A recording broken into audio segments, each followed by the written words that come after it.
कक्षा 7 के गणित में पहला चैप्टर है पूर्णांक। पूर्णांक क्या है उसे समझने से पहले कुछ संख्याएं हैं 2-4 प्रकार की, उन्हें समझना जरूरी है। जैसे सबसे पहले आती हैं हमारी प्राकृतिक संख्याएं। प्राकृतिक संख्याएं, प्राकृतिक संख्याएं क्या हैं? इन्हें हम प्रदर्शित करते हैं n से। प्राकृतिक संख्याएं जो प्रकृति में मौजूद हैं, जिनका प्रयोग हम प्रकृति में लेन देन में करते हैं, जैसे 1, 2, 3, 4, 5, 6 ... और अनंत तक। ये सारी संख्याएं क्या हैं? प्राकृतिक संख्याएं हैं। अब यहाँ से एक क्वेश्चन निकलता है कि सबसे छोटी प्राकृतिक संख्या क्या है? सबसे छोटी प्राकृतिक संख्या 1 है और सबसे बड़ी प्राकृतिक संख्या है क्या है? तो वो अनंत है। यहाँ तक सभी जानते हैं और सबने ये चीज़ें देखी भी होंगी। लेकिन यदि हमसे कहने लगे कि सबसे बड़ी से छोटी प्राकृतिक संख्या बताइए, तो क्या होगी? अनंत वाली संख्या और -1, ये सबसे बड़ी से छोटी संख्या होगी। सबसे बड़ी से छोटी प्राकृतिक संख्या क्या होगी? अनंत -1। और सबसे छोटी प्राकृतिक संख्या क्या है? 1 है। अब प्राकृतिक संख्याओं के बाद क्या आती हैं हमारी? पूर्ण संख्याएं। क्या आती हैं? पूर्ण संख्याएं। पूर्ण संख्याएं क्या होती हैं? जब प्राकृतिक संख्याओं के साथ 0 और लगा दिया जाता है।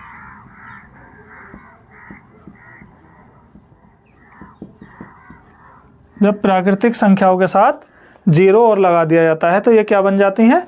पूर्ण संख्याएं बन जाती हैं। जैसे प्राकृतिक संख्याओं को n से प्रदर्शित करते हैं, इन्हें काय से प्रदर्शित करते हैं? W से प्रदर्शित करते हैं। तो क्या हुई हमारी? पूर्ण संख्याएं। अब हमसे कोई क्वेश्चन पूछ ले, क्या सभी प्राकृतिक संख्याएं पूर्ण संख्याएं हैं? तो हम कहेंगे नहीं जी, 0 पूर्ण संख्या है लेकिन प्राकृतिक संख्या नहीं है।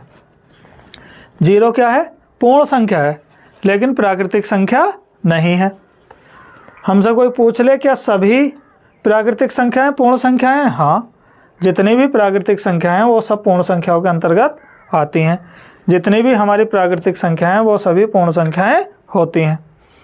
लेकिन सभी पूर्ण संख्याएं प्राकृतिक संख्याएं नहीं होती हैं, क्योंकि 0 प्राकृतिक संख्या नहीं है। अब इनमें से कुछ संख्याएं निकलती हैं 2 तरह की। कौन कौन सी? सम संख्याएं। पहले कौन सी आती हैं? सम संख्या। तो सम संख्याएं क्या होती हैं? जो संख्याएं 2 से कट जाती हैं। किससे? जो संख्याएं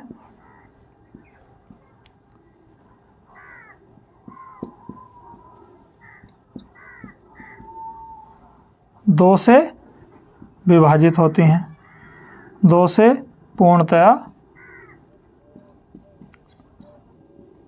विभाजित होती हैं।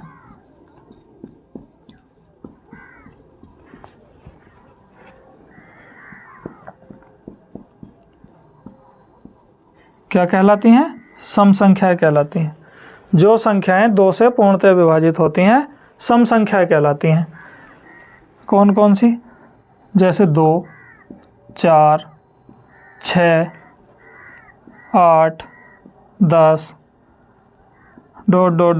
इन्फिनाइट तक ये चलती जाती हैं, अनंत तक।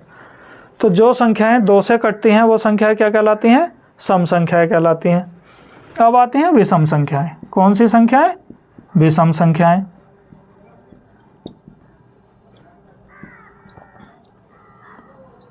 तो ये होती हैं जो संख्याएं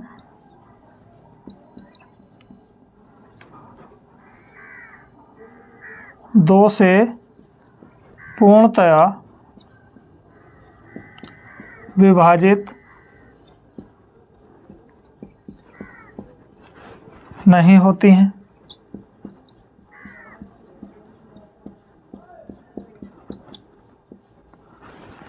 जो संख्याएं 2 से पूर्णतः विभाजित नहीं होती हैं क्या कहलाती हैं? विषम संख्याएं होती हैं। कौन सी? जैसे 1, 3, 5, 7, 9, 11 डॉट डॉट इन्फिनाइट तक।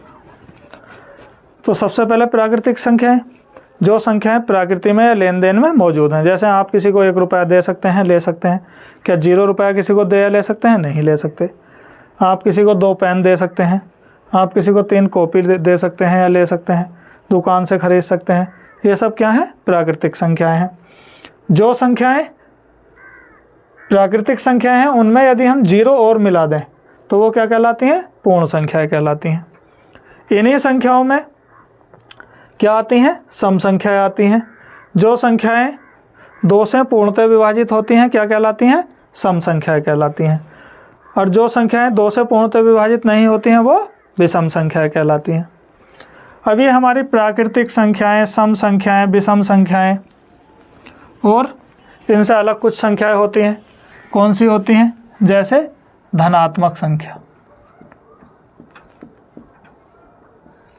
धनात्मक संख्याएं, धनात्मक संख्या क्या होती है? प्लस का 1, प्लस के 2, प्लस के 3, प्लस के 4 डॉट डॉट डॉट इन्फिनाइट तक। ये क्या है? हमारी धनात्मक संख्याएं हैं। यानी कि प्लस वाली सभी प्राकृतिक संख्याएं क्या होती हैं? धनात्मक संख्याएं होती हैं। अब इसके बाद कौन सी आती हैं? ऋणात्मक संख्याएं। ऋणात्मक संख्या, ये ऋणात्मक संख्या कौन सी होती हैं? जो माइनस की होती हैं। जैसे माइनस का 1, माइनस के 2, माइनस के 3, माइनस के 4, माइनस के 5 डॉट डॉट इन्फिनाइट तक। ये क्या कहलाती हैं? हमारी ऋणात्मक संख्याएं कहलाती हैं। तो जो संख्याएं प्लस वाली होती हैं वो धनात्मक होती हैं और जो माइनस वाली होती हैं वो ऋणात्मक संख्याएं होती हैं। अब इन सभी संख्याएं जो जिसके अंतर्गत आती हैं वे संख्याएं क्या कहलाती हैं? पूर्णांक कहलाती हैं। पूर्णांक के अंतर्गत हमारी धनात्मक संख्याएं, ऋणात्मक संख्याएं, प्राकृतिक संख्याएं, पूर्ण संख्याएं, सम संख्याएं, विषम संख्याएं, जितने प्रकार की भी संख्याएं वो सब संख्याएं क्या हैं? पूर्णांक हैं। क्या नाम है हमारे चैप्टर का प्यारे बच्चों? पूर्णांक। अब हमने समझा है कि पूर्णांकों में सम संख्याएं, विषम संख्याएं, ऋणात्मक संख्याएं, प्राकृतिक संख्याएं, पूर्ण संख्याएं सभी आती हैं। इसे हम एक संख्या रेखा की सहायता से समझते हैं। ये क्या है? एक संख्या रेखा है और यहाँ क्या है? इसमें हमारा 0 है। क्या है? 0 है। इधर की ओर होता है हमारा दाईं ओर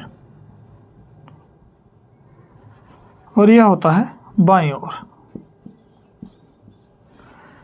दाईं ओर यानी कि जो सीधे हाथ की ओर होता है और बाईं ओर जो उल्टे हाथ की तरफ होता है। इस पे क्या होता है? मान लेते हैं यहाँ 1 नंबर है, यहाँ 2 नंबर है, यहाँ 3 नंबर है, यहाँ 4 नंबर है, यहाँ 5 नंबर है, यहाँ 6 नंबर है और इसी तरह से ये चल रहे हैं। इधर क्या होता है? -1, -2, -3, -4, -5। अब माइनस इन्फिनाइट से लेकर और प्लस इन्फिनाइट तक 0 सहित सभी संख्याएं क्या हैं? पूर्णांक है। माइनस इन्फिनाइट से लेकर प्लस इन्फिनाइट तक या माइनस अनंत से लेकर प्लस अनंत तक 0 सहित सभी संख्याएं क्या हैं? पूर्णांक हैं। अब ये कुछ चीज़ों को प्रदर्शित करता है। जैसे माइनस के 30 डिग्री सेंटीग्रेड तापमान हमें या माइनस के 5 डिग्री सेंटीग्रेड तापमान प्रदर्शित करना है। तो माइनस के 5 डिग्री किधर होगा? बाईं ओर होगा और यहाँ तक आएगा। माइनस के 5 डिग्री यहाँ तक आएगा। यदि तापमान क्या है? प्लस के 5 डिग्री है। कितना है? प्लस के 5 डिग्री सेंटीग्रेड है तो यहाँ तक आएगा। प्लस वाले दाईं ओर और माइनस वाले बाईं ओर। या हमसे कहने लगे कि कोई चीज़ समुद्र तल से ऊंचाई पर है। किस पर है? ऊंचाई पर है। 1 2 3 4 5 6।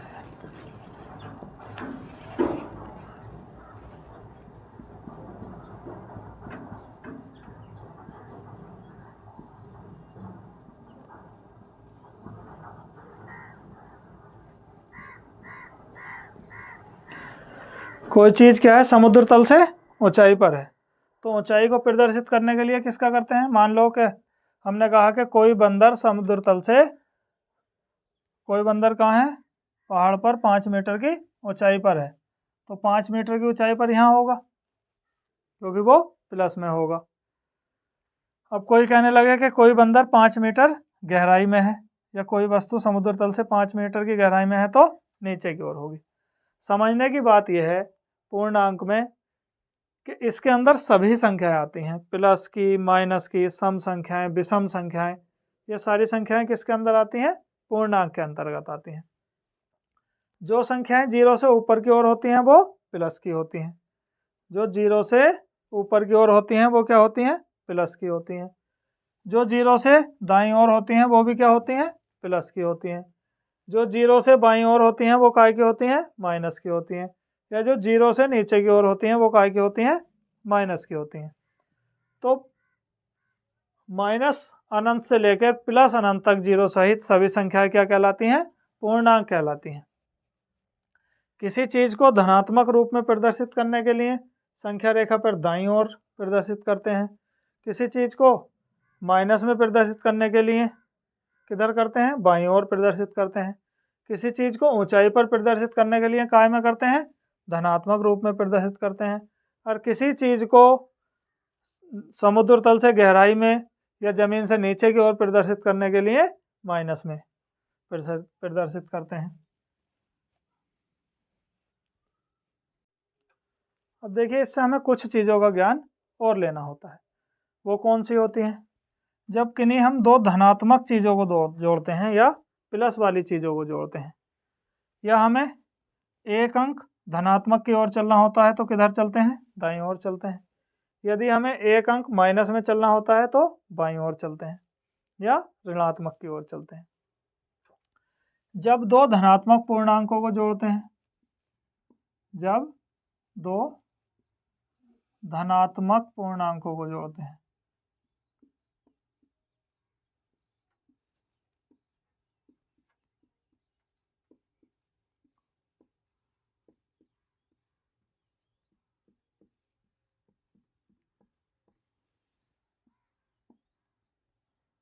तब एक धनात्मक पूर्णांक प्राप्त होता है। तब एक धनात्मक पूर्णांक प्राप्त होता है।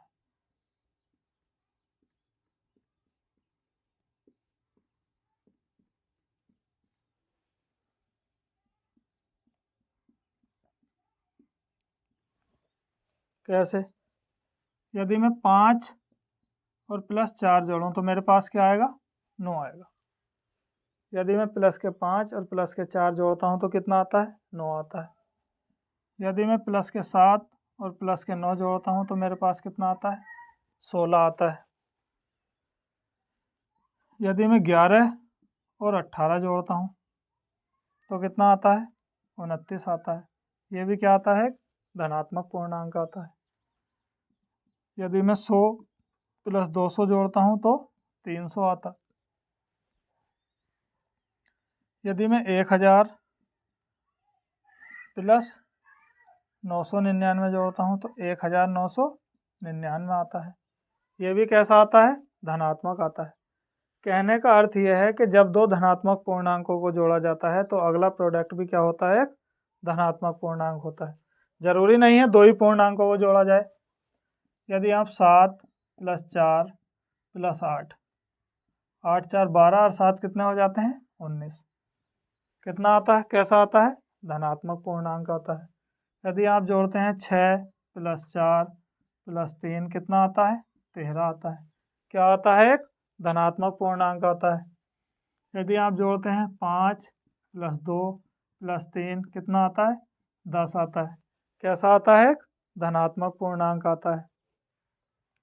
यदि आप जोड़ते हैं 2 प्लस 3 प्लस 4 प्लस 6 प्लस 5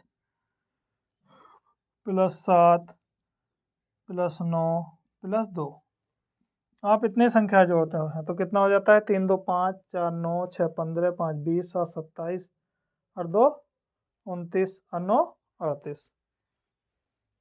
तो ये भी कितना आता है? एक धनात्मक पूर्णांक आता है। कहने का मतलब यह है कि धनात्मक कितनी भी संख्याएं हों, जब उन्हें जोड़ा जाता है तो उनका प्रोडक्ट भी या उनका जो उत्तर आता है वो भी हमारे पास क्या आता है? धनात्मक आता है। जब दो धनात्मक पूर्णांकों को जोड़ा जाता है तो उनका उत्तर हमेशा धनात्मक आता है। संख्या रेखा पर एक अंक धनात्मक चलने के लिए या तो दाईं ओर चला जाता है या ऊपर की ओर चला जाता है। यदि आप ऊपर की ओर चल रहे हैं तो भी आप धनात्मक होंगे, यदि आप दाईं ओर जा रहे हैं तो भी आप धनात्मक होंगे। तो दो धनात्मक पूर्णांकों को या कितने भी धनात्मक पूर्णांकों को जोड़ने पर उनका उत्तर हमेशा क्या आएगा? धनात्मक ही आएगा। अब देखते हैं ऋणात्मक को, कि जब दो ऋणात्मक पूर्णांकों को जोड़ा जाता है तो उनका उत्तर क्या आता है।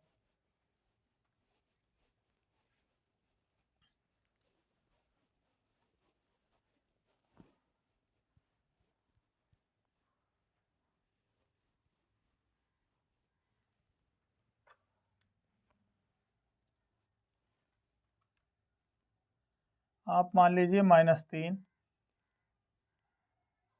और प्लस -4, 4 3 कितना होता है? 7, और ये आएगा -7।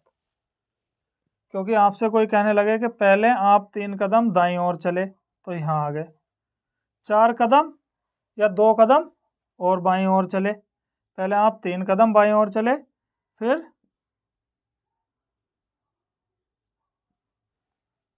आप 3 कदम चले किधर? बाईं ओर, तो यहाँ आ गए इस बिंदु पे। फिर आप और 4 कदम बाईं ओर चले, 1 2 3 4, कहाँ चले? यहाँ के बाद यहाँ तक आ गए थे, फिर 1 2 3 4, ये भी कहाँ के हैं? माइनस के, क्योंकि इधर किधर चल रहे हैं? हम बाईं ओर चल रहे हैं। और बाईं ओर जब हम चलते हैं तो काय में चलते हैं? ऋणात्मक चलते हैं। तो -3 और -4 इन सबको गिनेंगे, 1 2 3 4 5 6 7, कितना हुआ? -7। यानी कि जब दो ऋणात्मक पूर्णांकों को जोड़ा जाता है तो उत्तर भी कैसा आता है? ऋणात्मक ही आता है। और देखेंगे -5 प्लस -8 कितना आएगा? -13। आगे देखते हैं -10 प्लस -11 क्या आता है? -21। और देखते हैं -7 प्लस -3 प्लस -4, तो हमारा उत्तर क्या आता है? 7 3 10 4 -14 आता है। तो कितने भी ऋणात्मक पूर्णांकों को जोड़िए, आपका उत्तर ऋणात्मक ही आएगा। इससे हमें क्या प्राप्त होता है? जब 2 या 2 से अधिक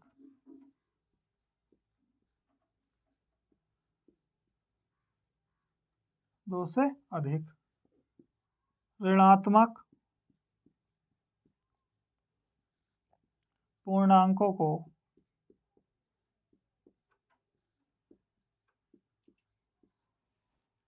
जोड़ा जाता है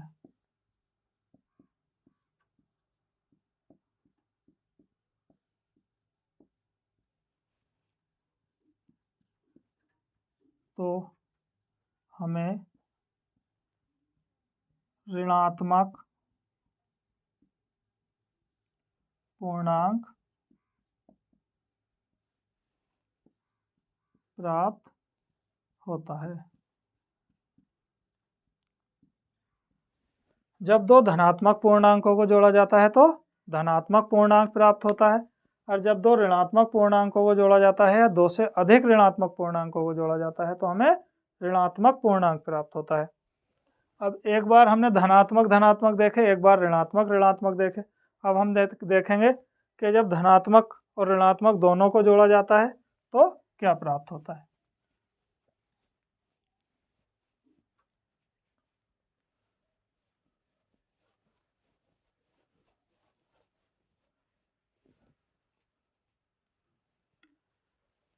मान लीजिए मैंने प्लस के 5 और माइनस के 3 को जोड़ना है, तो इसे हम ऐसे सोच सकते हैं कि एक व्यक्ति पहले 5 कदम दाईं ओर चला, दाईं ओर चला तो वो यहाँ आ जाएगा 5 नंबर पे। फिर 3 कदम बाईं ओर चला इधर की ओर, तो 5 से 1 कदम यहाँ, दूसरा 1 कदम यहाँ, दूसरा यहाँ और तीसरा यहाँ, तो हमारे पास क्या बचा 2। तो वो कितने कदम चला बचे, उसके कितना हुआ, उसका प्रोडक्ट 2 हुआ। काहे का, धनात्मक। पहले वो इधर चला था फिर वापस आया, तो कितने कदम, टोटल कितने कदम रह गए उसके पास, 2 कदम की दूरी रह गई। अब हम मान लेते हैं पहले एक व्यक्ति 7 कदम बाईं ओर चला, फिर 5 कदम दाईं ओर चला।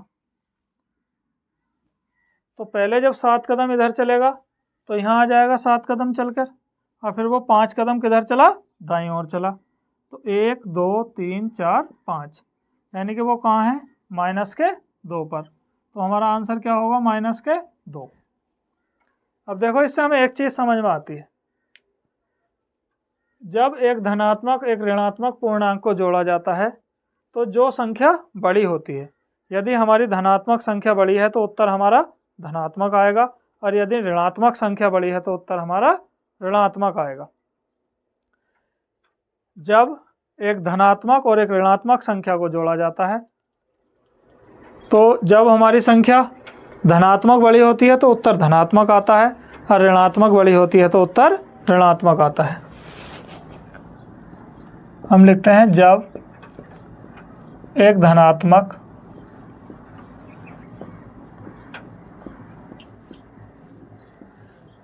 और एक ऋणात्मक पूर्णांक को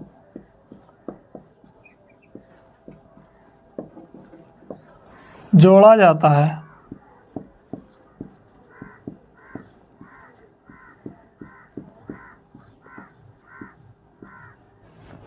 तो धनात्मक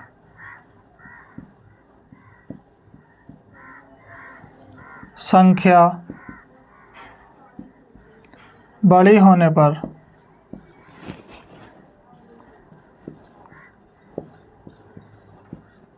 उत्तर धनात्मक प्राप्त होता है।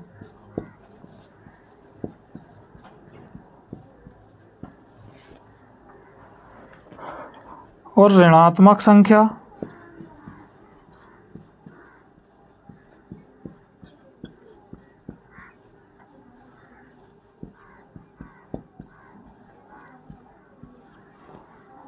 बड़ी होने पर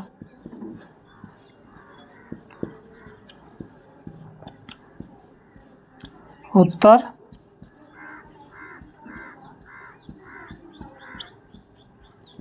ऋणात्मक प्राप्त होता है।